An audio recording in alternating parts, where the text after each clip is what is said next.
And we're back up in this thing, Did You Miss Me podcast, the best storytelling podcast in the world, available where podcasts are found, all on our new release dates, which are available at the bottom of the screen. Make sure you check out our website, didyouMissMePodcast.com, as well as subscribe to us on Patreon at patreon.com/didyouMissMePodcast. All of our new episodes have been recording at the Collective Studios and Creative Studios HGX, so big shouts out to our partners over there. And make sure you check out our affiliate podcasts, such as the Poor Horsemen, which are available here. Listen. If you guys want to hear some great dialogue and great commentary, make sure you check out our brothers over at the Poor Horsemen. Big shouts out to my brother LP. Now, joining me today, it's not a mirage. He's in the studio. J Cann. What up, though? Preparing for his, we don't usually like to give dates because, when things come out, you never know. But, I'm following right behind him, coming to Warehouse Live to do production. His brother's shooting a new special coming up. And, if I could say so, man, I'm proud of you. Excited to see it. And I'm glad you was able to stop by here. And we've been running around the world. Big shout out to our boy Darius McCreary, a.k.a. Big Eddie Winslow. Big not Eddie. The little one. Big Ed. Not the little one. Maserati J. Between the three or four of us, we got a lot of area covered out.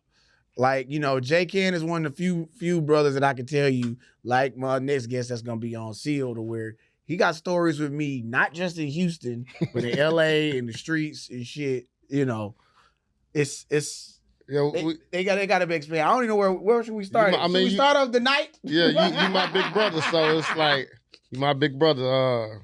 First of all, thank you. We got plenty of stories. We start off with first of all, I want to say that Billy is the first person to put me on a major show at the Houston Improv. I remember I had went to jail for like 5 days. I got out after 5 days, tough 5 days, you know what I mean? Shout out to all my homies in Comal County, you feel me? Yeah. Holding it down out there. Yeah. I got out, I got a phone call from MC Quay. Yeah. Through my boy Skrilla. He was like, man, they need somebody to open, man. I'm like, man, I'm just fresh out. I'm talking about, I had got out the day before. I think he was telling me you was trying to get your hair braided. Yeah. You got out. It was rough. It was rough. But Billy made the phone call, and ever since then, me and Billy been rocking. Shout out to Quay. Yeah. I don't think he's not in the hierarchy of co-boys, but he up there. Yeah, he up when there. I found out, it was funny. I'm not a coke boy myself. I don't partake as that's not my realm. You got other shit you into, baby. Yeah. Quay got me laughing, bro, because we got fucked up one night, and that nigga Quay did the whole hookah,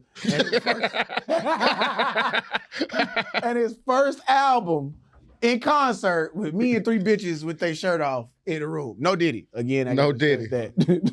I don't know if it was the titties or what. Quay be acting like Diddy sometimes. It was me. We was up there. Boom. Radio called me. Boom. Kiara was there. Boom. You know what I'm saying? AJ003. Boom. Wall Street called me up. Boom. Yo. Song going through a number. And then after all that, he want to do this. You know? Yeah. Like, slick talker, got to watch him. That's my dude. But I'm not a coke boy. I only done coke activities 3 times my entire life. I think I was two. With you too. I was one with a bad bitch, of course, and 2 was with this nigga right here. I remember I shot my so I'm having to redo this comedy special. This is a redo because it's bigger, better. We got a full production and everything. But remember when I shot it at the Improv? Yeah. This nigga, I'm good. I am good. I'm chilling. I got my weed. Y'all know I smoke weed. Simple little drink. This nigga comes out of nowhere. Hey, come to the car with me. I look at the time. I'm like, well, I got like 30, 40 minutes before I go on stage. Billy probably, come take a shot real quick. Once he take a shot, I knew he lying, but I'm like, you know what? I want to get a little bit more fucked up before I hit the stage on the liquor. We walk to the car. I get in the back seat. He does this. Now, I ain't no bitch. And I've already made this walk to the car. You understand? I've already walked my steps for the day. So I'm like, you know what? What's the worst that can happen? Partake in the activity. And I go on stage and have the best fucking set of my life. I was cooking, boy, when I was on fire. Not a joke was missed. I'm saying all that to say, you coming to warehouse? I gotta be on point. And you know the other part was the other time was I was taping the special Black Superhero Dad. And I think your father had just passed away that week before or the day before. And I didn't think, you were gonna come. And so when you showed up, it was just me and you. Who else was on the show that didn't show? Somebody else was on the show that didn't come. It was just me and you. It was supposed to be me, you, and CP. And CP missed his flight. Yeah. And so, man, to be there with you in that moment, as you was inducted into the Dead Daddies Club, I was like, welcome to the frat. Losing your father is hard, you know what I'm saying? But, seeing you make that transition and then being like, man, you know what, fuck it, I still got it, I'm gonna just take it out on the stage. You helped me every step of the way on that. Yeah, I felt you, you know what I'm saying? I saw where you was at, and I know what that's like, and, that was how I kind of got through it. We talked about that, and then, it was at that point that I felt it was only right to then induct you into the Cowboys, and then you took that bump that night, and I was like, well, this don't count because your daddy just died. Because my daddy told me when he was on, I went to visit him on his deathbed, and he's sitting there, he's just in so much pain. I ain't never seen him like that. My dad is 6'3", massive, big dude, Yeah. So I never seen him that small or that fragile. And he was like, son, I need you to do me a favor. And he was like, what? What's up? I got you. I need you to go down to Massachusetts. Because he stayed in Providence, Rhode Island. Go down to Massachusetts, get some weed, call this number, give me some cocaine. I said, nigga, what? This is my first time out here. Like, what you mean? I said, that's the only thing that helps my pain is the cocaine. And so I said, you know what? What the doctor say? He said, the doctor say I'm dying anyway. I can have whatever I want. That's all I need to hear. So I took a trip, one deep in the rental, brought it back to Pops. I didn't partake that night because I was like, oh no, my back don't hurt that bad. And so when my Pops passed, did the show, you had already experienced it. You helped me every step of the way. Took a bump that night and rest is history. Had another great show. Another great show. Again, I will be there. Warehouse Live for you. You want to tell them about the night we got pepper sprayed by a lady that was like 76? Shit. So it's like old lady in the moo had pepper sprayed the fuck out of us. It's all his fault. It's not my fault. No, it's not his fault. But it's the pepper spray is your fault. Yeah, so the lady first asked for an autograph. Let's start with that. But this all was a setup, an elaborate ruse of a robbery attempt that did not go the way it was supposed to go. Absolutely. So said people whose names we won't disclose, I guess have made calls to certain people to try and have me set up for a robbery. I had a show, which I was advertising, and I was performing. Mm-hmm. J Cann was there. Hosting. I was the host that night. Yeah, he was there doing his thing. Great show. Another great show. There's a food truck outside the building. So I come in, and it's not a super long line, but it's a nice crowd of people that's in there. But it's a lady out there. Oh, that's him right there. Let me read this out. Can I get a picture with you, Billy Sorrells? And I was like, oh, all right, cool. Picture. And she was like, can you sign my shirt? I was like, all right, it's not a shirt. It's a moo-moo. So I was like, it was definitely a moo-moo. I signed it, and she got 3 dudes with her. And she said, yeah, we all come to see you tonight. I was like, all right, cool, man, cool. So I'm, on one, I got one of my partners, my frat brother's Kosher. He's a music artist. So at this time, my paranoia of things that are going on in my life is at an ultimate. I got 2 guns on me everywhere I go because I feel like, Tupac in 96, you trying to kill me, you trying to take me out. So Coach was like, you don't need to worry about that, man. Why you living like that? I got my shit on me. Leave your shit at home, bro. Just relax. Just be an artist tonight. And I'm like, nah, bro, I just keep mine with me. You keep yours with you. We good. He's like, man, come on, we good. And I'm going to tell you something. From this day forward, I don't trust no nigga that got a red beam on they shit.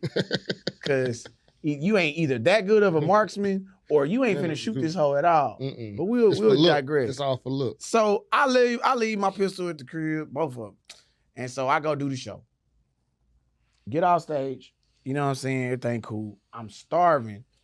I'm walking outside J Cann up there hosting. So now Kosher was like, man, I'm gonna be with you every step of the way. I got you. I'm gonna be right here by you. So I end up walking by myself to go outside because Kosher talking to this chick he trying to press up on. Shout out to Desiree McKinney. Now she ain't giving him no play, but he all in her face. I walk into the food truck. I see the same 3 dudes that I saw when I came in. I said, man, so is the food good on the food truck? And then it was like, one of the dudes like, yeah. And so I'm walking to the food truck. Out of nowhere, I hear feet. One of the niggas is running. I'm looking, and I look over my shoulder and I can see the nigga coming this way. But he got his hand up already. Like, I don't know how he was running with his hand up, but it let me know, like, oh, you a novice at this. So I ducked. Cartoon punch on it. Like cartoon. And he rolled over my shoulder and rolled over and fell and rolled on the ground. And when he rolled on the ground, stuck this nigga. And I stuck the nigga again. And I'm just like, oh, what the fuck? Like, it's a whole fight at this point. So now we boxing. Out of nowhere, the other 2 niggas, the first nigga comes over. I was like, hey, bro, what's up with bro? You tripping? While I'm saying this with this nigga, he hits me with the snick on. I was like, oh, it's a jumping. I said, oh, we jumping niggas, let's go then. So I'm trying to switch it up. I said, coach, I go get this nigga right here while I get this nigga over here. And so that nigga moving slow. I said, get the pistol. He was like, no. I said, grab the shit. He said, nah, Billo, don't do that. I'm fighting 2 niggas. If it was one really person. 3 is with the other. So then the third nigga comes and closes in. But by this time, oh man, J Cann is running with the Death Row Rap-A-Lot skip. Oh, it's a problem? I'm coming. Yeah, you know I'm gonna ride for my people. So we out there. It's a 3-on-2. I run right up on the third. What's up? So boom, these niggas over there fighting in the corner. These other 2 niggas we fighting here. It's a third nigga that's ancillary we trying to get with. Now my partner could get in the fight or just shoot both these niggas. I mean, you know. Yeah, Kosher could have made it a 3-on-3. He could have did a 3-on-3 or he could have just laid them niggas down. Me and Billo really beat the 3 niggas. Yeah, but it was one of those things that in a fight, fighting longer is not better. Exactly. Like you want to end the fight as quick as possible. Because any longer, we would have probably got stumped out. It's 3-on-2. It's 3, and these ain't small niggas. Niggas was not small. So one of the niggas just wasn't good, and I think it was a little too lit to try and start the shit. So one of the niggas tried to grab my chain and then do that. When my bracelets came off, that broke. And then my phone dropped out of my pocket. So the lady who we seen with the moo-moo earlier, I was like, hey, so she walks up. I was like, hey, man, what's going on? And she's like, get the fuck out of my nephew. And I was like, what? That bitch pulled out pepper spray, hit me in the face. I was like, So but Billo is so turned, he walks through the pepper spray. Superman, it didn't even faze him. You think I've been pepper sprayed before, bitch? I've been pepper sprayed a lot. I said, damn, this nigga here strong. So she said, oh, for real? She hits it again, but this time Billo turns and the pepper spray hits me. I said, why you ain't just stay in the way, Billo? So now this bitch in the moo-moo and pepper sprayed to both of us. So after I get pepper sprayed, I'm just like, fuck it. I got my pistol. I'm going to the car. My car's right here. Everybody starts making a break towards, we got a space in the fight, grab the pistol. Grab the pistol. I didn't ask Kosher. He ain't doing shit. So I done walked to him. I'm finna, give me the fucking gun. I went and grabbed Give me the gun. He goes and gets in the car. I said, all right. And so the niggas is walking back up. J Cann is over by his car. And out of nowhere, Desiree McKinney, when the niggas walk back up again, she walks in the middle of us. She said, reaches in her purse, pulls up his stop, blah, blah. Lets off at 2 in the air. Niggas scatter. They run to the car. Oh, they shooting. They shooting. Scary. I'm going to tell you from my perspective, I'm hosting the show. And like as I bring the next person up, I just sit down next to the window. And you know how you can feel commotion behind outside you? Yeah. So I'm just sitting, I'm like, what the fuck? And I look back and all I see is Billo. Then by the time I make it out the door, it's 2 niggas on him. So I gotta go take out the third nigga. And that's how it happened. That's what I see. But that was a good night. So, of course, the bitch was like, I didn't know Desiree like that at the time. And she's a beautiful, beautiful girl, beautiful lady. So it was fun. She was like, "You good? I'm gonna follow you home." And so I felt so secure. My reaction was different. I had just been pepper sprayed. I was like, man, fuck Billy, man. This nigga always getting me in some shit.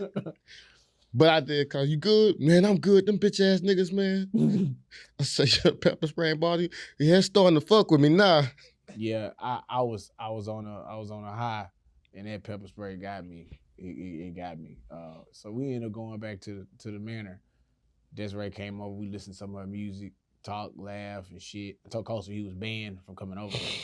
I said, "Don't you come around me no more." Matter of fact, put that fucking gun up, bitch. I needed you. It's like, bro, you don't. And then he hit me with the gospel talk on there. He want to play some light gospel music on him. God, angels was over us. No, there wasn't, nigga. Wasn't. You was supposed to be the guardian angel, bitch. You failed. Yeah, I hope they don't give you no wings to protect nobody else. You do a horrible fucking job. Hello, just think about this. Do you want to take them in life? Them men's have mothers and sisters and children. Yes, nigga. Because they mama pepper sprayed us. Yeah, mama, who the fuck that was? Didn't give a fuck. They was out for blood. He was like, we made it through. Black man's life is the most valuable thing. I said, well, what you got this motherfucker for? Like, why you got this gun? I said, dog, stop talking to me. Then he offered us some honey water. Yeah, man, just drink some of this honey water. Drink some honey water, relax. No diddy. No diddy. Shout out to Kosher and his honey water. I was mad. Yeah, we made up, but it was still don't bring them goddamn guns out. Don't bring them goddamn guns out. That's just a couple stories of many. We have many stories. Where some other shit. Remember that time I took you to the Bloods? Took you to the Blood studio you had on All Blue? All right. Backstory. One of my good friends, shout out Brick Baby. Shout out all the niggas in RC, all the Roller 60 niggas out there. So I'm out there. Man, me and Brick been knowing each other for a minute. We met in jail. Well, unofficially, we met before that at BET with Nip when Nip was alive. Remember this the year 2018 or 19. Can't remember which year it was.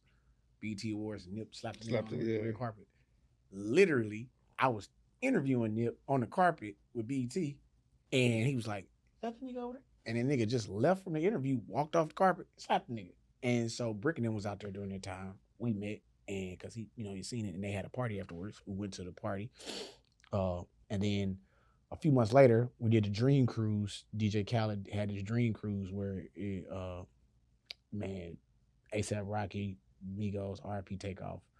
Rihanna was on there for a quick second, but Khaled, Whole Nine, Ross, everybody on the fucking cruise. Nip comes, he brings some of his homies, and then they end up making up with some Grape Street niggas. So this whole weekend on the cruise, I'm hanging with all the Crips. So at this time, I'm living in LA. The neighborhood I live in is a Crip neighborhood. I was living in on East Coast and 93rd and Main, you know what I'm saying, near Manchester. So I'm between 87, A-Tray, all these Crip niggas again. Crips, yeah. So my cousin comes from Tennessee. He KC, Kitchen Crip. These niggas, they come and take me on the set. I end up seeing Brick again.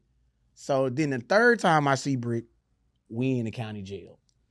I'm in jail. I done got took in there for a possession case, pistol case, and they got me in a tank. But where I live at, they got me in a Crip tank.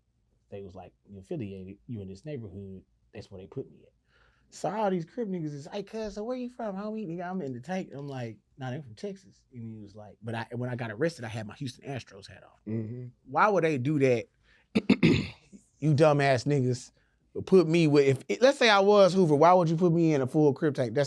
We'll talk about this gang shit later on, which, So I, at the time, was out.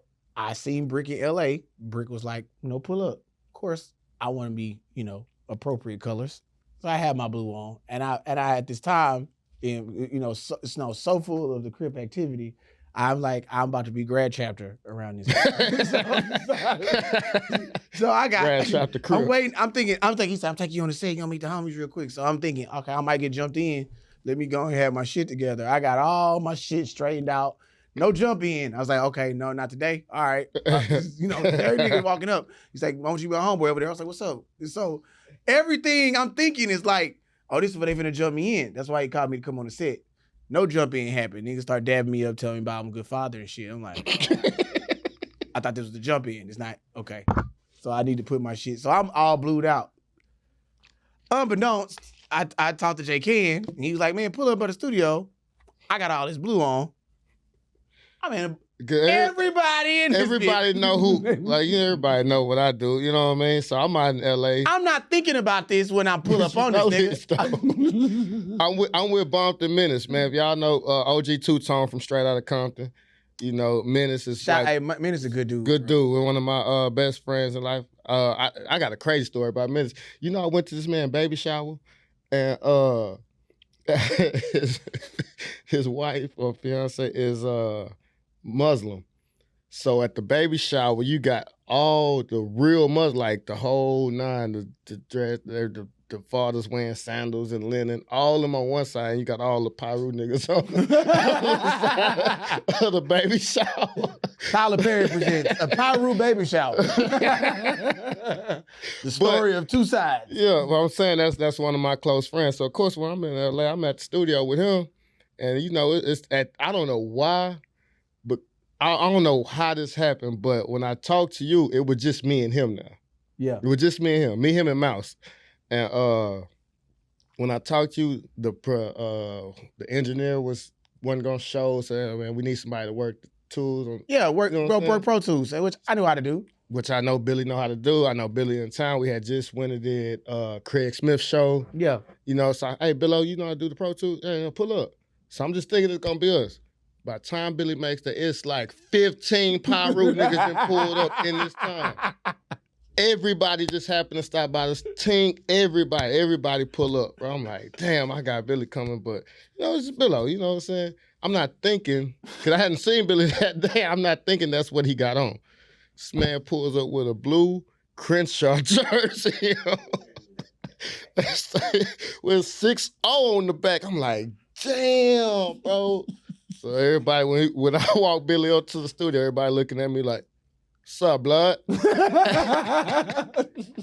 So and then I'm sitting like, oh shit. But Billy is such a regular, like his face is just, you can recognize, like, you know when you see Billy, oh, that's Billy from Wild and All, you know, seen him on BET. And niggas started roasting and laughing and talking, Yeah. and it was fine. It was good. It was good. We stayed in there.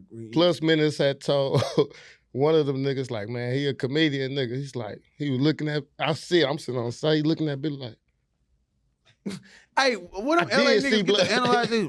He started looking like this. I'm just like, man, I Billy, my brother, I don't know what's finna happen, but Menace stopped that bullshit. Yeah, he looked weird, but you know, this funny part was, you know, my little brother, when he was living out in LA with me when I was living out there, on what it is, he looks like somebody that was causing ruckus in the street. Like, you know, you say you got a twin somewhere. Mm-hmm. Whoever this nigga looked like was a problem in the streets. Cause everywhere we go, we get pressed by everybody.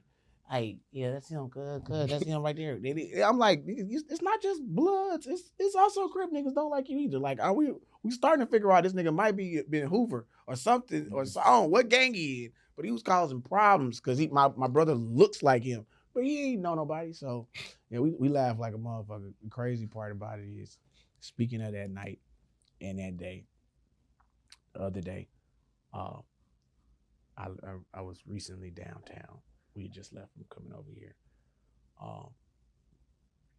Around the corner from here is Warehouse Live where you taping it. Mm-hmm. We went to go look at Koya, which is a beautiful setup, beautiful place right below it. Outside of Koya, there was nobody in there, but me and LP, when we walked in there, the doors was open, nobody was in there.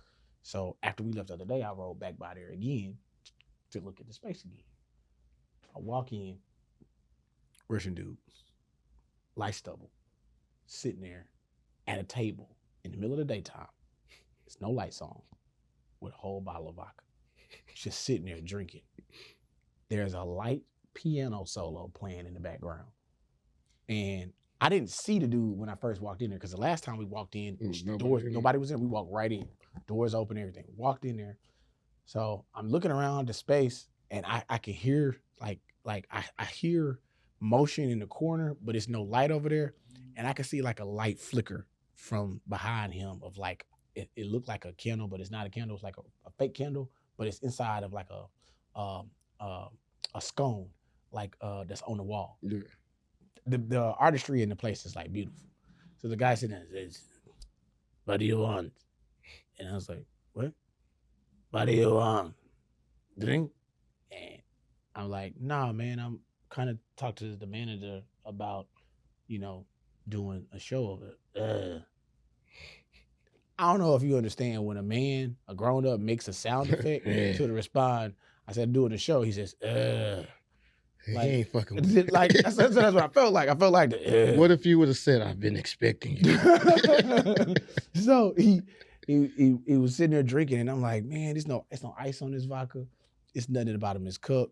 This man just sitting here drinking hot vodka at 1:00 in the afternoon with a candle flickering in the background in the dark, listening to a very 17th century piano solo. That man has killed several times. Yeah, I was like, you don't kill some niggas. This is who John Wick went and got his ammunition from. So dude sitting there, and I said, well, man, we gotta talk to the owner. I ain't even. What do you want? I said, I want to do a show here. What, are you a singer? And I was like, all right, you a dancer. I was like, I'm trying not to be offended, but it's nothing I'm finna do about this. Because I take your number. So he gets up, and when he gets up and starts walking, I'm used to seeing certain shit. I'm used to seeing, Blizzy in the back, waistband. This man had the longest knife. Like long, and it opened up. Like a machete. Yeah, but it was, and it had a hook in it. It was a hook knife. I said, oh, this nigga cut niggas open. In his back? He had it in his waistband, like in the belt buck. You could just see the hook blade. That nigga freaked out. No did it. This nigga had that hook in his back. That nigga just walked out. My bad, Russian, just in case you see this. Yeah. And so he walked over, got a piece of paper, and he's like, what number? And I said, 323-385-9734. We'll get somebody over there to you. This has been another episode of Did You Miss Me podcast. And thank you guys for watching. Available wherever podcasts are found. Make sure you check us out on Apple Music and Apple Podcast Network. Also, big shouts out to our friends over at Audio Boom. And if you are a premium subscriber, make sure you subscribe and continue to subscribe and join and elevate your levels. Thank you to our $2 subscribers, our $5 subscribers, $10 subscribers, and $20 subscribers. Available at patreon.com/Did You Miss Me podcast. Now, big shouts out again to our friends over at the Poor Horsemen.